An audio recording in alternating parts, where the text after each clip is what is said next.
109. There are no fixed east or west points, just as there is no fixed south. The north-central pole is the only proven fixed point on our flat Earth, with south being all straight lines outwards from the pole, east and west being concentric circles at constant right angles 90 degrees from the pole.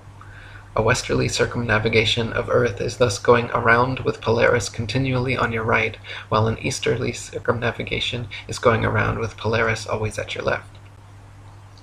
110. Magellan and others' east-west circumnavigations of Earth are often quoted as proof of the ball model. In actual fact, however, sailing or flying at right angles to the North Pole and eventually returning to one's original location is no more difficult or mysterious than doing so on a globe. Just as an architect's compass can place its center point on a flat piece of paper and trace a circle either way around the pole, so can a ship or plane circumnavigate a flat Earth. 111. Since the North Pole and Antarctica are covered in ice and guarded no-fly zones, no ships or planes have ever been known to circumnavigate the Earth in north-south directions. The only kind of circumnavigation which could not happen on a flat Earth is north and southbound, which is likely the very reason for the heavily enforced flight restrictions. The fact that there is yet to be a single verified north-to-south circumnavigation of Earth serves as standing proof the world is not a ball. 112. The sun brings noon to every time zone as it passes directly overhead every 15-degree demarcation point, 24 times per day, in its circular path over and around the Earth. If time zones were instead caused by the uniform spinning of the ball Earth around the sun, every 6 months, as Earth found itself on the opposite side of the sun, clocks all over Earth would have to flip 12 hours. Day would be night, and night would be day. 113. The idea that people are standing, ships are sailing, and planes are flying upside down on certain parts of Earth, while others tilted at 90 degrees and all other impossible angles, is complete absurdity. The idea that a man digging a hole straight down could eventually reach sky on the other side is ludicrous. Common sense tells every free-thinking person correctly that there truly is an up and down in nature, unlike the everything is relative rhetoric of the Newtonian Einsteinian paradigm. 114. Quoting On the False Wisdom of the Philosophers by Lactantius, a sphere where people on the other side live with their feet above their heads, where rain, snow, and hail fall upwards, where trees and crops grow upside down, and the sky is lower than the ground, the ancient wonder of the hanging gardens of Babylon dwindle into nothing in comparison to the fields, seas, towns, and mountains that pagan philosophers believe to be hanging from the earth without support. 115. The existing laws of density and buoyancy perfectly explained the physics of falling objects long before knighted Freemason Sir Isaac Newton bestowed his theory of gravity upon the world. It is a fact that objects placed in denser mediums rise up, while objects placed in less dense mediums sink down. To fit with the heliocentric model, which has no up or down, Newton instead claimed objects are attracted to large masses and fall towards the center. Not a single experiment in history, however, has shown an object massive enough to, by virtue of its mass alone, cause other smaller masses to be attracted to it, as Newton claims gravity does with the Earth, the Sun, Moon, stars, and planets. 116. There has also never been a single experiment in history showing an object massive enough to, by virtue of its mass alone, cause another smaller mass to orbit around it. The magic theory of gravity allows for oceans, buildings, and people to remain forever stuck to the underside of a spinning ball, while simultaneously causing objects like the moon and satellites to remain locked in perpetual circular orbits around the Earth. If these were both true, then people should be able to jump up and start orbiting circles around the Earth, or the moon should have long ago been sucked into the Earth. Neither of these theories have ever been experimentally verified, and their alleged results are mutually exclusive. 117. Newton also theorized, and it is now commonly taught, that the Earth's ocean tides are caused by gravitational lunar attraction. If the moon is only 2,160 miles in diameter, and the Earth 8,000 miles, however, using their own math and law, it follows that the Earth is 87 times more massive, and therefore the larger object should attract the smaller to it, and not the other way around. If the Earth's greater gravity is what keeps the Moon in orbit, it is impossible for the Moon's lesser gravity to supersede the Earth's gravity, especially at Earth's sea level, where its gravitational attraction would even further out-trump the Moon's. And if the Moon's gravity truly did supersede the Earth's, causing the tides to be drawn towards it, there should be nothing to stop them from continuing onwards and upwards towards their great attractor. 118. Furthermore, the velocity and path of the Moon are uniform, and should therefore exist a uniform influence on the Earth's tide, when in actuality Earth's tides vary greatly and do not follow the Moon. Earth's lakes, ponds, marshes, and other inland bodies of water also inexplicably remain forever outside the Moon's gravitational grasp. If gravity was truly drawing Earth's oceans up to it, all lakes, ponds, and other bodies of standing water should certainly have tides as well. 119. It is claimed that the other planets are spheres, and so therefore Earth must also be a sphere. Firstly, Earth is a plane, not a planet, so the shape of these planets in the sky have no bearing on the shape of the Earth beneath our feet. Secondly, these planets have been known for thousands of years around the world as wandering stars, since they differ from the other fixed stars in their relative motions only. When looked at with an unprejudiced naked eye or through a telescope, the fixed and wandering stars appear as luminous disks of light, not spherical terra firma. The pictures and videos shown by NASA of spherical terra firma planets are all clearly fake computer-generated images and not photographs. 120. The etymology of the word planet actually comes from the late Old English planet, or from Old French planet, from Latin planeta, from Greek planetes, planetae, wandering stars, or to wander, of unknown origin, to spread, or notion of spread out, from Latin planum, flat surface, plane, level, plane. They just added a T to our Earth plane, and everyone bought it. 121. When you observe the Sun and Moon, you see two equally sized equidistant circles tracing similar paths at similar speeds around a flat stationary Earth. The experts at NASA, however, claim your common sense everyday experience is false on all counts. To begin with, they say the Earth is not flat but a big ball, not stationary but spinning around 19 miles per second. They say the Sun does not revolve around the Earth as it appears, but Earth revolves around the Sun. The Moon, on the other hand, does revolve around the Earth, though not east to west as it appears, rather west to east, and the Sun is actually 400 times larger than the Moon and 400 times farther away. You can clearly see they are the same size and distance. You can see the Earth is flat, you can feel the Earth is stationary, but according to the gospel of modern astronomy, you are wrong and a simpleton worthy of endless ridicule if you dare to trust your own eyes and experience. 122. Quoting Alan Daves, "If the government or NASA had said to you that the Earth is stationary, imagine that. And then imagine we are trying to convince people that no, it's not stationary, it's moving forward at 32 times rifle bullet speed and spinning at 1,000 miles per hour. We would be laughed at. We would have so many people telling us, you're crazy, the Earth's not moving. We would be ridiculed for having no scientific backing for this convoluted moving Earth theory. And not only that, but then people would say, oh, then how do you explain a fixed calm atmosphere and the Sun's observable movement? How do you explain that? Imagine saying to people, no, the atmosphere is moving also, but is somehow magically velcroed to the moving Earth. The reason is not simply because the Earth is stationary. So what we are actually doing is what makes sense. We are saying that the moving Earth theory is nonsense. The stationary Earth theory makes sense, and we are being ridiculed. You've got to picture it being the other way around to realize just how ridiculous the situation is. This theory from the government and NASA that the Earth is rotating and orbiting and leaning over and wobbling is absolute nonsense, and yet people are clinging to it tightly like a teddy bear. They just can't bring themselves to face the possibility that the Earth is stationary, though all evidence shows it. We feel no movement, the atmosphere hasn't been blown away, we see the Sun move from east to west. Everything can be explained by a motionless Earth without bringing in all these assumptions to cover up previous assumptions gone bad. 123. Heliocentrists' astronomical figures always sound perfectly precise, but they have historically been notorious for regularly and drastically changing them to suit their various models. For instance, in his time, Copernicus calculated the Sun's distance from Earth to be 3,391,200 miles. The next century, Johannes Kepler decided it was actually 12,376,800 miles away. Isaac Newton once said, "It matters not whether we reckon it 28 or 54 million miles distant, for either would do just as well. How scientific!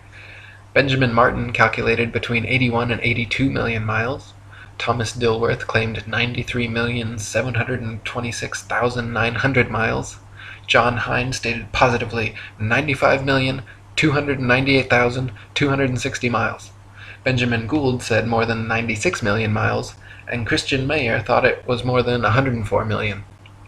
Flat earthers throughout the ages, conversely, have used sextants and plane trigonometry to make such calculations, and found the sun and the moon both to be only about 32 miles in diameter and less than a few thousand miles from Earth. 124. Amateur balloon footage taken above the clouds has provided stunning visual proof that the sun cannot be millions of miles away. In several shots, you can see a clear hot spot reflecting on the clouds directly below the sun's spotlight-like influence. If the sun were actually millions of miles away, such a small, localized hot spot could not occur. 125. Another proof the sun is not millions of miles away is found by tracing the angle of sun rays back to their source above the clouds. There are thousands of pictures showing how sunlight comes down through cloud cover at a variance of converging angles. The area of convergence is, of course, the sun, and is not millions of miles away, but rather relatively close to Earth, just above the clouds. 126. The sun's annual journey from tropic to tropic, solstice to solstice, is what determines the length and character of days, nights, and seasons. This is why equatorial regions experience almost year-round summer and heat, while higher latitudes north and especially south experience more distinct seasons with harsh winters. The heliocentric model claims seasons change based on the ball Earth's alleged axial tilt and elliptical orbit around the sun, yet their flawed current model places us closest to the sun, 91 million miles, in January, when it is actually winter, and farthest from the sun, 94.5 million miles, in July, when it's actually summer throughout most of the Earth. 127. The fact that the sun and moon's reflections on water always form a straight-line path from the horizon to the observer proves the Earth is not a ball. If the Earth's surface was curved, it would be impossible for the reflected light to curve over the ball from horizon to observer. 128. There are huge centuries-old stone sundials and moondials all over the world, which still tell the time now down to the minute as perfectly as the day they were made. If the Earth, Sun, and Moon were truly subject to the number of contradictory, revolving, rotating, wobbling, and spiraling motions claimed by modern astronomy, it would be impossible for these monuments to so accurately tell time without constant adjustment. 129. To quote William Carpenter, "Why in the name of common sense should observers have to fix their telescopes on solid stone bases so that they should not move a hair's breadth, if the earth on which they fix them moves at the rate of 19 miles in a second?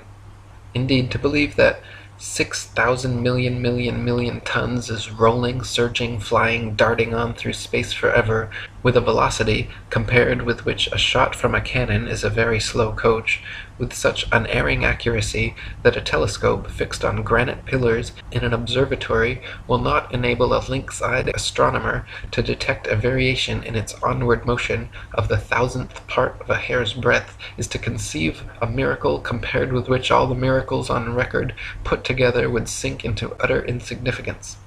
Since we can, in middle north latitudes, see the North Star, on looking out of a window that faces it, and out of this very same corner of the very same pane of glass in the very same window, all the year round, it is proof enough for any man in his senses that we have not made any motion at all, and that the earth is not a globe."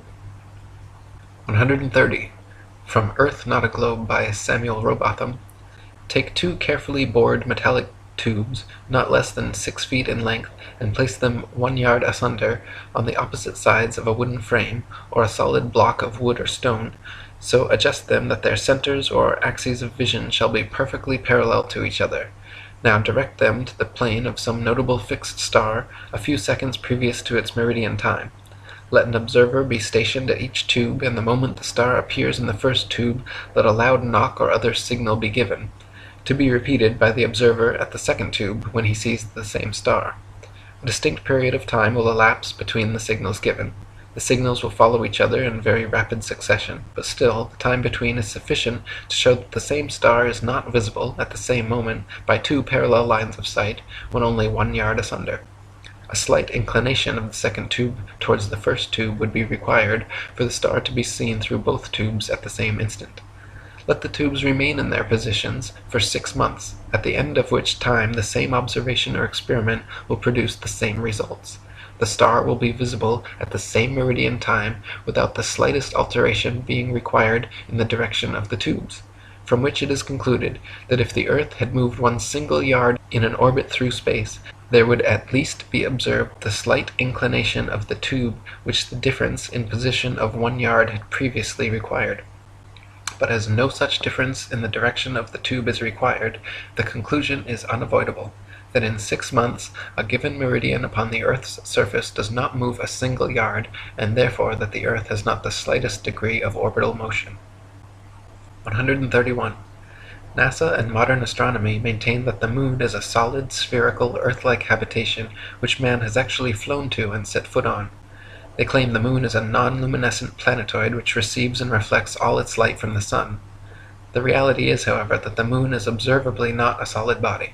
It is clearly circular, but not spherical, and not in any way an Earth-like planetoid which humans could set foot on.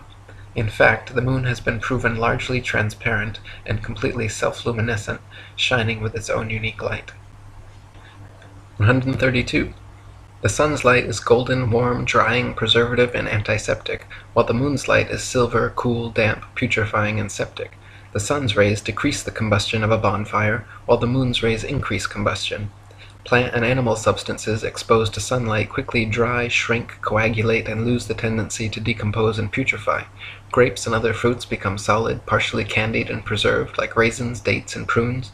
Animal flesh coagulates, loses its volatile gaseous constituents, becomes firm, dry, and slow to decay.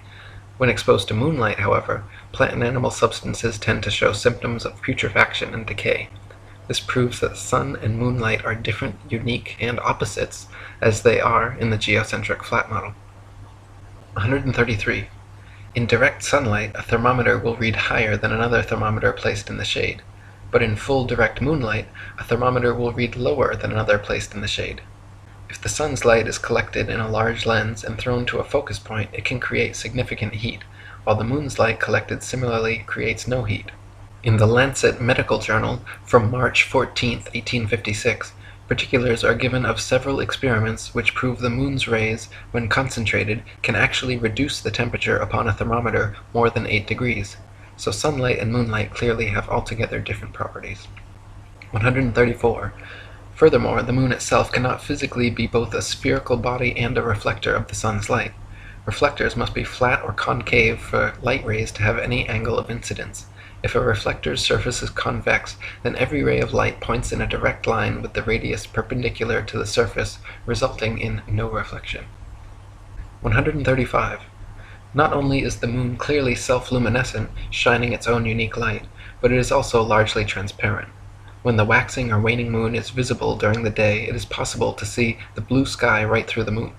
And on a clear night, during a waxing or waning cycle, it is even possible to occasionally see stars and planets directly through the surface of the moon. The Royal Astronomical Society has on record many such occurrences throughout history which all defy the heliocentric model. 136. Many people think that modern astronomy's ability to accurately predict lunar and solar eclipses is a result and proof positive of the heliocentric theory of the universe. The fact of the matter, however, is that eclipses have been accurately predicted by cultures worldwide for thousands of years before the heliocentric ball Earth was even a glimmer in Copernicus's imagination. Ptolemy, in the 1st century AD, accurately predicted eclipses for 600 years on the basis of a flat stationary Earth with equal precision as anyone living today. All the way back in 600 BC, Thales accurately predicted an eclipse which ended the war between the Medes and the Lydians. Eclipses happen regularly with precision in 18-year cycles, so regardless of geocentric or heliocentric, flat or globe Earth cosmologies, eclipses can be accurately calculated independent of such factors. 137. Another assumption and supposed proof of the Earth's shape, heliocentrists claim that lunar eclipses are caused by the shadow of the ball Earth occulting the moon. They claim the Sun, Earth, and Moon spheres perfectly align like 3 billiard balls in a row so that the Sun's light casts the Earth's shadow onto the Moon.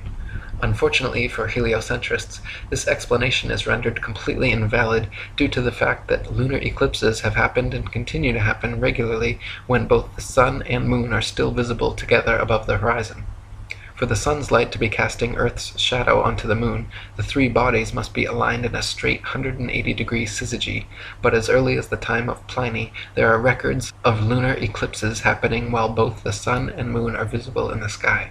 Therefore, the eclipser of the moon cannot be the Earth or Earth's shadow, and some other explanation must be sought. 138. Another favorite proof of ball-earthers is the appearance from an observer on shore of ships' hulls being obfuscated by the water and disappearing from view when sailing away towards the horizon. Their claim is that ships' hulls disappear before their mastheads because the ship is beginning its declination around the convex curvature of the ball-earth. Once again, however, their hasty conclusion is drawn from a faulty premise, namely that only on a ball-earth could this phenomenon occur. The fact of the matter is that the law of perspective on plane surfaces dictates and necessitates the exact same occurrence. For example, a girl wearing a dress walking away towards the horizon will appear to sink into the earth the farther away she walks. Her feet will disappear from view first, and the distance between the ground and the bottom of her dress will gradually diminish until, after a half a mile, it seems like her dress is touching the ground as she walks on invisible legs. Such is the case on plane surfaces. The lowest parts of objects receding from a given point of observation necessarily disappear before the highest. 139. Not only is the disappearance of ships' hulls explained by the law of perspective on flat surfaces, it is proven undeniably true with the aid of a good telescope. If you watch a ship sailing away into the horizon with the naked eye until its hull has completely disappeared from view under the supposed curvature of the earth, then look through a telescope, you will notice the entire ship quickly zooms back into view, hull and all, proving that the disappearance was caused by the law of perspective, not by a wall of curved water. This also proves that the horizon is simply the vanishing line of perspective from your point of view, not the alleged curvature of the earth. 140. Foucault's pendulums are often quoted as proof of a rotating earth, but upon closer investigation prove the opposite. To begin with, Foucault's pendulums do not uniformly swing in any one direction. Sometimes they rotate clockwise and sometimes counterclockwise. Sometimes they fail to rotate, and sometimes they rotate far too much. The behavior of the pendulum actually depends on 1. The initial force beginning its swing, and 2. The ball and socket joint, which most readily facilitates circular motion over any other. The supposed rotation of the earth is completely inconsequential and irrelevant to the pendulum's swing. If the alleged constant rotation of the earth affected pendulums in any way, then there should be no need to manually start pendulums in motion. If the earth's diurnal rotation caused the 360-degree uniform diurnal rotation of pendulums, then there should not exist a stationary pendulum anywhere on earth. 141. The Coriolis effect is often said to cause sinks in toilet bowls in the northern hemisphere to drain spinning in one direction, while in the southern hemisphere causing them to spin the opposite way, thus providing proof of the spinning ball earth. Once again, however, just like Foucault's pendulums spinning either which way, sinks and toilets in the northern and southern hemispheres do not consistently spin in any one direction. Sinks and toilets in the very same household are often found to spin opposite directions, depending entirely upon the shape of the basin and the angle of the water's entry, not the supposed rotation of the earth. 142. People claim that if the earth were flat, they should be able to use a telescope and see clear across the oceans. This is absurd, however, as the air is full of precipitation, especially over the oceans, and especially at the lowest, densest layer of atmosphere, is not transparent. Picture the blurry haze over roads on hot, humid days. Even the best telescope will blur out long before you could see across an ocean. You can, however, use a telescope to zoom in much more of our flat Earth than would be possible on a ball 25,000 miles in circumference. 143. People claim that if the Earth were flat, with the sun circling over and around us, we should be able to see the sun from everywhere, all over the Earth, and there should be daylight, even at night time. Since the sun is not 93 million miles away, but rather just a few thousand, and shining down like a spotlight, once it is moved significantly far enough away from your location, it becomes invisible beyond the horizon, and daylight slowly fades until it completely disappears. If the sun were 93 million miles away and the Earth a spinning ball, the transition from daylight to night would instead be almost instantaneous as you passed the terminator line. 144. Pictures of the moon appearing upside down in the southern hemisphere and right side up in the north are often cited as proof of the ball Earth, but once again, upon closer inspection, provide another proof of the flat model. In fact, time-lapse photography shows the moon itself turns clockwise like a wheel as it circles over and around the Earth. You can find pictures of the moon at 360 degrees of various inclination from all over the Earth, simply depending on where and when the picture was taken. 145. Heliocentrists believe the moon is a ball, even though its appearance is clearly that of a flat luminous disk. We only ever see the same one face, albeit at various inclinations, of the moon, yet it is claimed that there is another dark side of the moon which remains hidden. NASA states the moon spins opposite the spin of the Earth in such a perfectly synchronized way that the motions cancel each other out, so we will conveniently never be able to observe the supposed dark side of the moon outside of their terrible fake CGI images. Fact of the matter is, however, if the moon were a sphere, observers in Antarctica would see a different face from those at the equator, yet they do not. Just the same flat face rotated at various degrees. 146. The ball Earth model claims the moon orbits around the Earth once every 28 days, yet it is plain for anyone to see that the moon orbits around the Earth every single day. The moon's orbit is slightly slower than the sun's, but follows the sun's same path from tropic to tropic, solstice to solstice, making a full circle over the Earth in just under 25 hours. 147. The ball Earth model claims the sun is precisely 400 times larger than the moon and 400 times further away from Earth, making them falsely appear exactly the same size. Once again, the ball model asks us to accept as coincidence something that cannot be explained other than by natural design. The sun and moon occupy the same amount of space in the sky and have been measured with sextants to be of equal size and equal distance, so claiming otherwise is against our eyes, experience, experiments, and common sense. 148.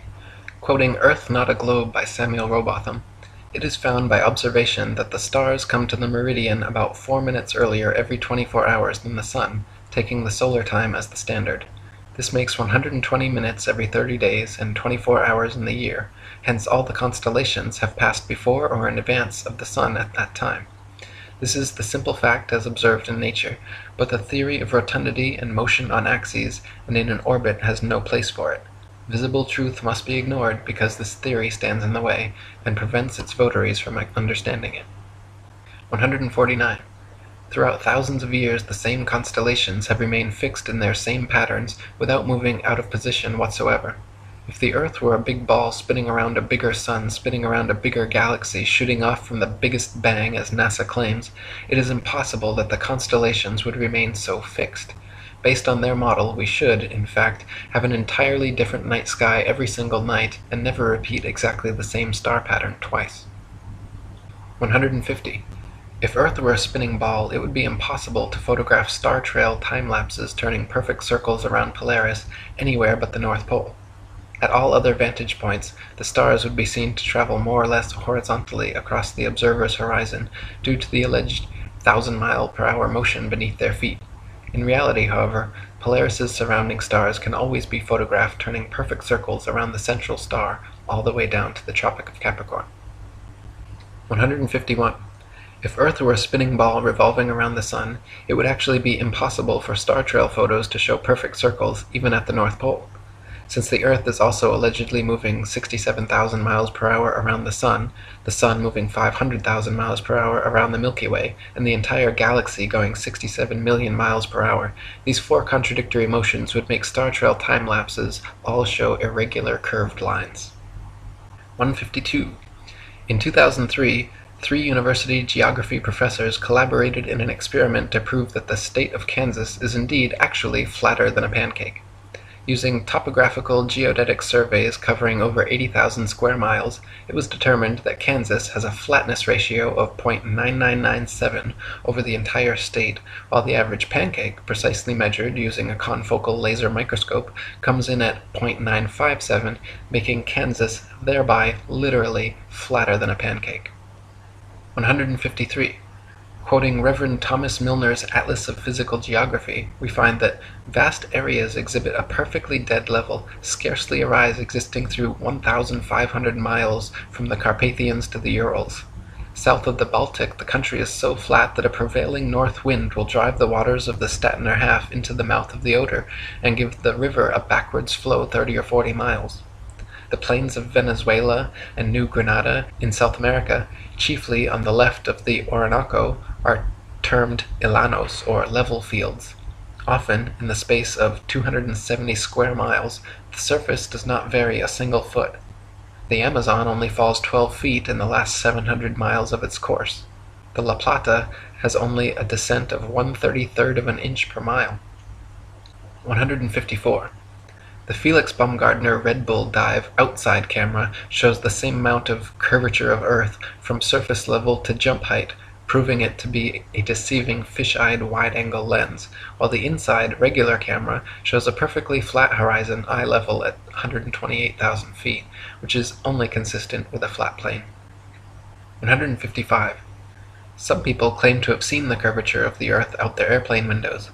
The glass used in all commercial airplanes, however, is curved to remain flush with the fuselage.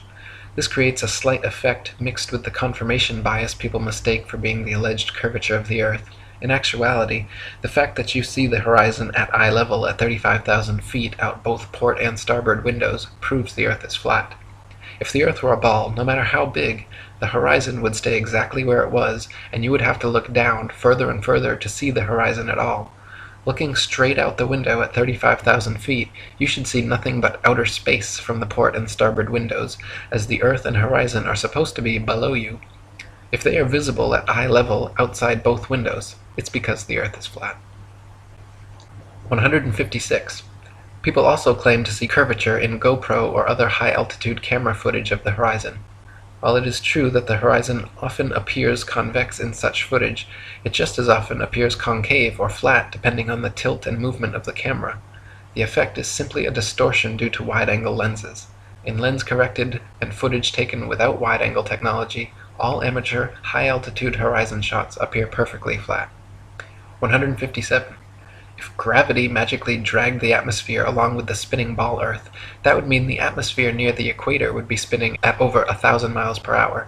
The atmosphere over the mid-latitudes would be spinning around 500 miles per hour, and gradually slower to the poles, where the atmosphere would be unaffected at 0 miles per hour.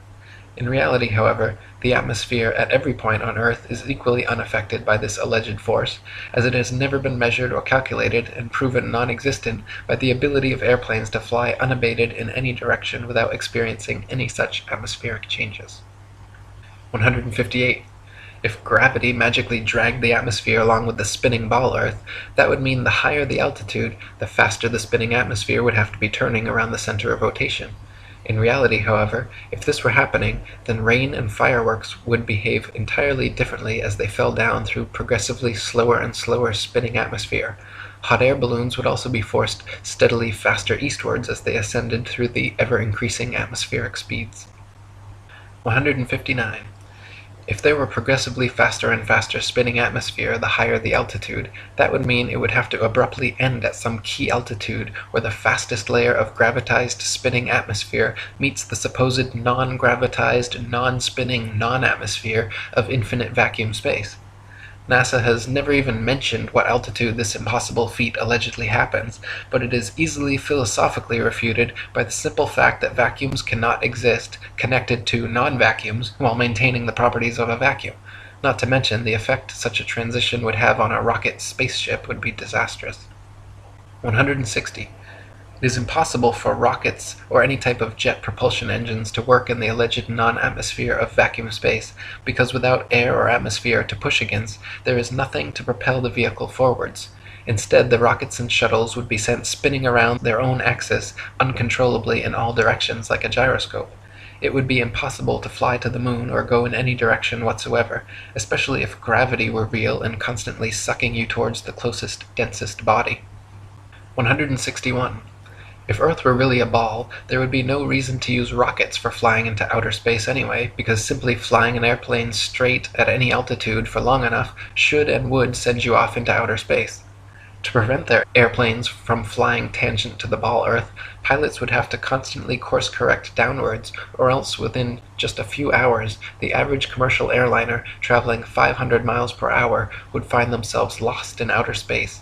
The fact that this never happens, artificial horizons remain level at pilots' desired altitudes and do not require constant downward adjustments, proves the Earth is not a ball.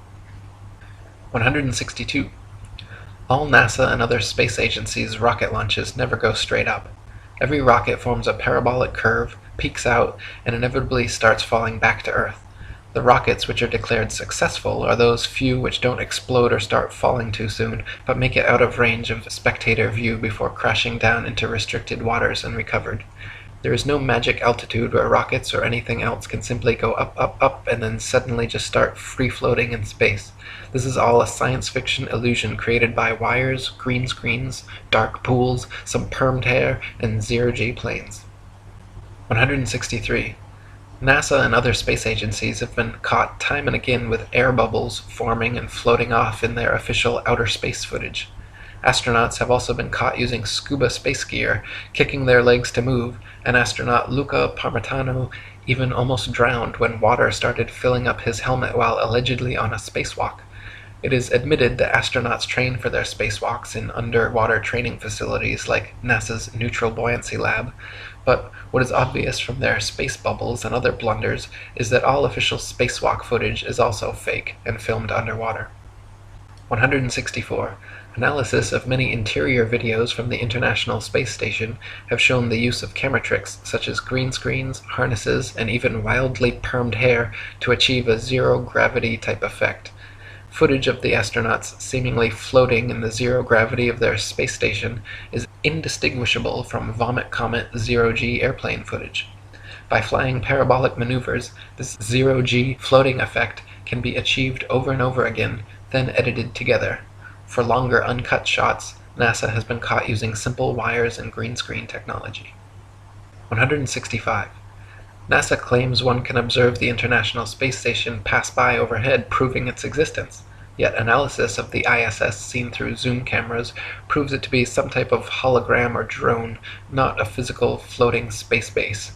As you can see in my documentary ISS Hoax, when zooming in and out, the ISS dramatically and impossibly changes shape and color, displaying a prismatic rainbow effect until coming into focus, much like an old television turning on and off. 166. The geostationary communications satellite was first created by Freemason science fiction writer Arthur C. Clarke and supposedly became science fact just a decade later. Before this, radio, television, and navigation systems like LORAN and Decca were already well established and worked fine using only ground-based technologies. Nowadays, huge fiber-optic cables connect the internet across oceans, gigantic cell towers triangulate GPS signals, and ionospheric propagation allows radio waves to be bounced all without the aid of the science fiction bestseller known as satellites. 167. Satellites are allegedly floating around in the thermosphere, where temperatures are claimed to be upwards of 4,530 degrees Fahrenheit. The metals used in satellites, however, such as aluminum, gold, and titanium, have melting points of 1,221, 1,948, and 3,034 degrees respectively, all far lower than they could possibly handle. 168. So-called satellite phones have been found to have reception problems in countries like Kazakhstan with very few cell phone towers. If the Earth were a ball with 20,000 plus satellites surrounding, such blackouts should not regularly occur in any rural countryside areas. 169. So-called satellite TV dishes are almost always positioned at a 45-degree angle towards the nearest ground-based repeater tower. If TV antenna were actually picking up signals from satellites 100 plus miles away in space, most TV dishes should be pointing more or less straight up to the sky. The fact that satellite dishes are never pointing straight up, and almost always positioned at a 45-degree angle, proves they are picking up ground-based tower signals and not outer space satellites. 170. People even claim to see satellites with their naked eyes, but this is ridiculous considering they are smaller than a bus and allegedly 100 plus miles away. It is impossible to see anything so small that far away. Even using telescopes, no one claims to discern the shape of satellites, but rather describes seeing passing moving lights, which could easily be any number of things, from airplanes to drones to shooting stars or other unidentified flying objects. 171. NASA claims there are upwards of 20,000 satellites floating around Earth's upper atmosphere, sending us radio, television, GPS, and taking pictures of the planet. All these supposed satellite pictures, however, are admittedly composite images edited in Photoshop. They claim to receive ribbons of imagery from satellites, which must then be spliced together to create composite images of the Earth, all of which are clearly CGI and not photographs. If Earth were truly a ball, with 20,000 satellites orbiting, it would be a simple matter to mount a camera and take some real photographs. The fact that no real satellite photographs of the supposed ball Earth exist, in favor of NASA's ribbons of composite CG imagery, is further proof that we are not being told the truth. 172. If you pick any cloud in the sky and watch for several minutes, two things will happen. The clouds will move, and they will morph, gradually changing shape. In official NASA footage of the spinning ball Earth, such as the Galileo time-lapse video, however, clouds are constantly shown for 24 plus hours at a time and not moving or morphing whatsoever. This is completely impossible, further proof that NASA produces fake CGI videos, and further evidence that Earth is not a spinning ball. 173. NASA has several alleged photographs of the ball Earth which show several exact duplicate cloud patterns. The likelihood of having 2 or 3 clouds of the exact same shape in the same picture is as likely as finding 2 or 3 people with the exact same fingerprints. In fact, it is a solid proof that the clouds were copied and pasted in a computer program, and that such pictures showing a ball-shaped Earth are fakes. 174. NASA graphics artists have placed things like faces, dragons, and even the word sex into cloud patterns over their various ball Earth pictures. Their recent 2015 Pluto pictures even clearly have a picture of Disney's Pluto the dog layered into the background. Such blatant fraud goes unnoticed by the hypnotized masses, but provides further proof of the illegitimacy of NASA and their spinning ball planet mythos. 175. Professional photo analysts have dissected several NASA images of the ball Earth and found undeniable proof of computer editing. For example, images of the Earth allegedly taken from the Moon have proven to be copied and pasted in, as evidenced by rectangular cuts found in the black background around the Earth by adjusting brightness and contrast levels. If they were truly on the Moon and Earth was truly a ball, there would be no need to fake such pictures. 176. When NASA's images of the ball Earth are compared with one another, the coloration of the land and oceans and relative size of the continents are consistently so drastically different from one another as to prove beyond any reasonable doubt that the pictures are all fake. 177. In the documentary A Funny Thing Happened on the Way to the Moon, we can watch official leaked NASA footage showing Apollo 11 astronauts Buzz Aldrin, Neil Armstrong, and Michael Collins for almost an hour using transparencies and camera tricks to fake shots of a round Earth. They communicate over audio with control in Houston about how to accurately stage the shot, and someone keeps prompting them on how to effectively manipulate the camera to achieve the desired effect. First, they blacked out all the windows except for a downward-facing circular one, which they aimed the camera towards from several feet away. This created the illusion of a ball-shaped Earth surrounded by the blackness of space, when in fact it was simply a round window in their dark cabin. Neil Armstrong claimed at this point to be 130,000 miles from the Earth, halfway to the Moon. But when camera tricks were finished, the viewer could see for themselves the astronauts were not more than a couple dozen miles above the Earth's surface, likely flying in a high-altitude plane. 178. People claim Google Earth somehow proves the ball model without realizing that Google Earth is simply a composite program of images taken from high-altitude planes and street-level car cameras superimposed onto a CGI model of a ball Earth. The same could just as easily be molded onto a square Earth or any other shape, and therefore cannot be used as proof of Earth's rotundity. 179. If the Earth were constantly spinning eastward 1,000 miles per hour, then airplane flight durations going eastward versus westwards should be significantly different. If the average commercial airliner travels 500 miles per hour, it follows that westbound equatorial flights should reach their destination at approximately thrice the speed as their eastbound return flights. In reality, however, the differences in east and westbound flight durations usually amount to a matter of minutes, and nothing near what would occur on a 1,000-mile-per-hour spinning ball Earth. 180. The spinning ball model dictates that the Earth and atmosphere would be moving together at approximately 500 miles per hour at the mid-latitudes where LA to New York City flights take place. The average commercial airliner traveling 500 miles per hour takes 5.5 hours traveling east with the alleged rotation of the Earth, so the return flight west should take only 2.75 hours. But in fact, we find that the average New York to LA flight takes 6 hours, a flight time totally inconsistent with the spinning ball model. 181. Flights eastwards with the alleged spin of the ball Earth from Tokyo to LA take an average of 10.5 hours.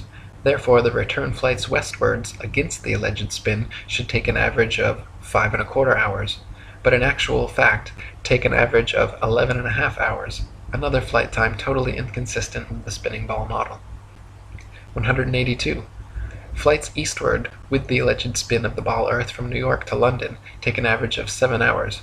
Therefore, the return flights westwards against the alleged spin should take an average of 3.5 hours, but in actual fact take an average of 7.5 hours, a flight time totally inconsistent with the spinning ball model.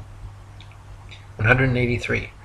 Flights eastward from Chicago to Boston with the alleged spin of the ball Earth take an average of 2.25 hours. Therefore, the return flights westwards against the alleged spin should take an average of just over an hour, but in actual fact take an average of 2.75 hours. Once again, completely inconsistent with the spinning ball model. 184. Flights eastward from Paris to Rome with the alleged spin of the ball Earth take an average of 2 hours. Therefore, the return flights westward against the alleged spin should take an average of 1 hour, but in actual fact have an average flight duration of 2 hours and 10 minutes, a flight time totally inconsistent with the spinning ball model. 185. We are told that the Earth and atmosphere spin together at such a perfect uniform velocity that no one in history has ever seen, heard, felt, or measured the supposed 1,000 mile per hour movement. This is then often compared to traveling in a car at uniform velocity, where we only feel the movement during acceleration or deceleration.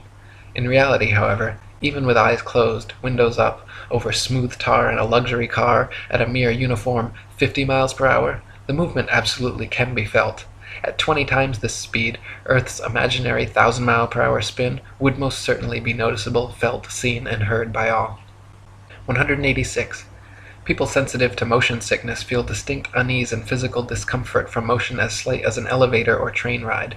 This means that the 1,000 mile per hour alleged uniform spin of the Earth has no effect on such people, but add an extra 50 miles per hour uniform velocity of a car and their stomach starts turning knots. The idea that motion sickness is nowhere apparent in anyone at 1,000 miles per hour, but suddenly comes about at 1,050 miles per hour, is ridiculous and proves the Earth is not in motion whatsoever. 187. The second law of thermodynamics, otherwise known as the law of entropy, along with the fundamental principles of friction and resistance, determine the impossibility of Earth being a uniformly spinning ball. Over time, the spinning ball Earth would experience measurable amounts of drag, constantly slowing the spin and lengthening the amount of hours per day. As not the slightest such change has ever been observed in all of recorded history, it is absurd to assume the Earth has ever moved an inch. 188. Over the years, NASA has twice changed their story regarding the shape of the Earth. At first they maintained Earth was a perfect sphere, which later changed to an oblate spheroid flattened at the poles, and then changed again to being pear-shaped, as the southern hemisphere allegedly bulges out as well. Unfortunately for NASA, however, none of their official pictures show an oblate spheroid or pear-shaped Earth. All their pictures, contrary to their words, show a spherical, and clearly CGI fake, Earth. 189. The Bible, Quran, Srimad Bhagavatam, and many other holy books describe and purport the existence of a geocentric stationary flat Earth. For example, 1 Chronicles 16:30 and Psalm 96:10 both read, "He has fixed the earth firm, immovable." And Psalm 93:1 says, "The world also is established, that it cannot be moved." The Bible also repeatedly affirms that the earth is outstretched as a plane, with the outstretched heavens everywhere above, not all around, giving a scriptural proof the earth is not a spinning ball. 190. Cultures the world over throughout history have all described and purported the existence of a geocentric stationary flat earth. Egyptians, Indians, Mayans, Chinese, Native Americans, and literally every ancient civilization on earth had a geocentric flat earth cosmology. Before Pythagoras, the idea of a spinning ball Earth was non-existent, and even after Pythagoras it remained an obscure minority view until 2,000 years later when Copernicus began reviving the heliocentric theory. 191. From Pythagoras to Copernicus, Galileo and Newton, to modern astronauts like Aldrin Armstrong and Collins, to Director of NASA and Grand Commander of the 33rd Degree, C. Fred Klangknecht, the founding fathers of the spinning ball mythos have all been Freemasons. The fact that so many members of this, the largest and oldest secret society in existence, have all been co-conspirators bringing about this literal planetary revolution is beyond the possibility of coincidence and provides proof of organized collusion in creating and maintaining this multi-generational deception. 192. Quoting Terra Firma by David Wardlaw Scott, the system of the universe as taught by modern astronomers being founded entirely on theory, for the truth of which they are unable to advance one single real proof, they have entrenched themselves in a conspiracy of silence, and decline to answer any objections which may be made to their hypothesis. Copernicus himself, who revived the theory of the heathen philosopher Pythagoras and his great exponent Sir Isaac Newton, confessed that their system of a revolving earth was only a possibility and could not be proved by facts. It is only their followers who have decorated it with the name of an exact science, yea, according to them, the most exact of all the sciences. Yet one astronomer royal for England once said, speaking of the motion of the whole solar system, "The matter is left in a most delightful state of uncertainty, and I shall be very glad if anyone can help me out of it." What a very sad position for an exact science to be in is this. 193. No child or unindoctrinated man in their right mind would ever conclude or even conceive, given to their own devices, based on their own personal observations, that the earth was a spinning ball revolving around the sun. Such imaginative theories, nowhere present in anyone's daily experience, require and have required massive amounts of constant propaganda to uphold the illusion. 194. From David Wardlaw Scott. I remember being taught when a boy that the earth was a great ball revolving at a very rapid rate around the sun, and when I expressed to my teacher my fears that the waters of the oceans would tumble off, I was told that they were prevented from doing so by Newton's great law of gravitation, which kept everything in its proper place. I presume that my countenance must have shown some signs of incredulity, for my teacher immediately added, "I can show you a direct proof of this. A man can whirl around his head a pail filled with water without it being spilt, and so, in like manner, can the oceans be carried round the sun without losing a drop." As this illustration was evidently intended to settle the matter, I then said no more upon the subject. Had such been proposed to me afterwards as a man, I would have answered somewhat as follows. "Sir, I beg to say that the illustration you have given of a man whirling a pail of water around his head and the oceans revolving around the sun does not in any degree confirm your argument, because the water in the two cases is placed under entirely different circumstances, but, to be of any value, the conditions in each case must be the same, which here they are not. The pail is a hollow vessel which holds the water inside it, whereas, according to your teaching, the earth is a ball, with a continuous curvature outside, which, in agreement with the laws of nature, could not retain any water. 195. Astronomers say the magical magnetism of gravity is what keeps the oceans of the world stuck to the ball earth. They claim that because the earth is so massive, by virtue of this mass it creates a magic force able to hold people, oceans, and atmosphere tightly clung to the underside of the spinning ball. Unfortunately, however, they cannot provide any practical example of this on a scale smaller than the planetary. A spinning wet tennis ball, for instance, has the exact opposite effect of the supposed ball earth. Any water poured over it simply falls off the sides, and giving it a spin results in water flying off 360 degrees like a dog shaking off after a bath. Astronomers concede the wet tennis ball example displays the opposite effect of their supposed ball earth, but claim that at some unknown mass, the magic adhesive properties of gravity suddenly kick in, allowing the spinning wet tennis ball earth to keep every drop of gravitized water stuck to the surface. When such an unproven theory goes against all experiments, experience, and common sense, it is high time to drop the theory. 196. Quoting Marshall Hall. In short, the sun, moon, and stars are actually doing precisely what everyone throughout all of history has seen them do. We do not believe what our eyes tell us because we've been taught a counterfeit system which demands that we believe what has never been confirmed by observation or experiment. That counterfeit system demands that the Earth rotate on an axis every 24 hours at a speed of over 1,000 miles per hour at the equator. No one has ever seen or felt such movement, nor seen or felt the 67,000 mile per hour speed of Earth's alleged orbit around the Sun, or its 500,000 mile per hour alleged speed around a galaxy, or its retreat from an alleged Big Bang at over 67 million miles per hour. Remember, no experiment has ever shown the Earth to be moving.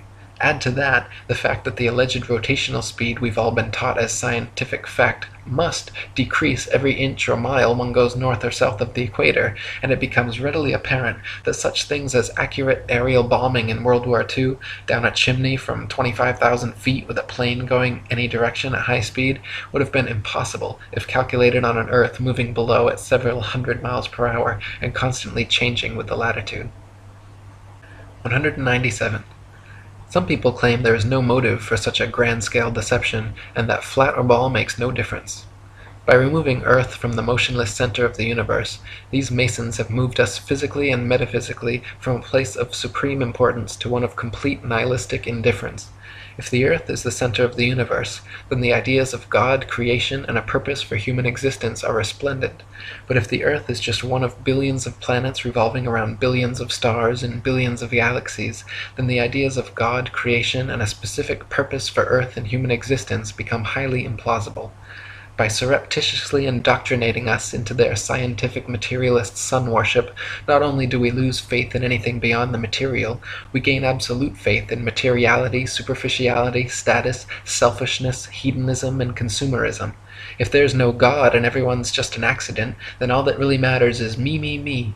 They've turned Madonna, the mother of God, into a material girl living in a material world. Their rich, powerful corporations with slick sun cult logos sell us idols to worship, slowly taking over the world while we tacitly believe their science, vote for their politicians, buy their products, listen to their music and watch their movies, sacrificing our souls at the altars of materialism. To quote Morris Klein, the heliocentric theory, by putting the sun at the center of the universe, made man appear to be just one of a possible host of wanderers drifting through a cold sky.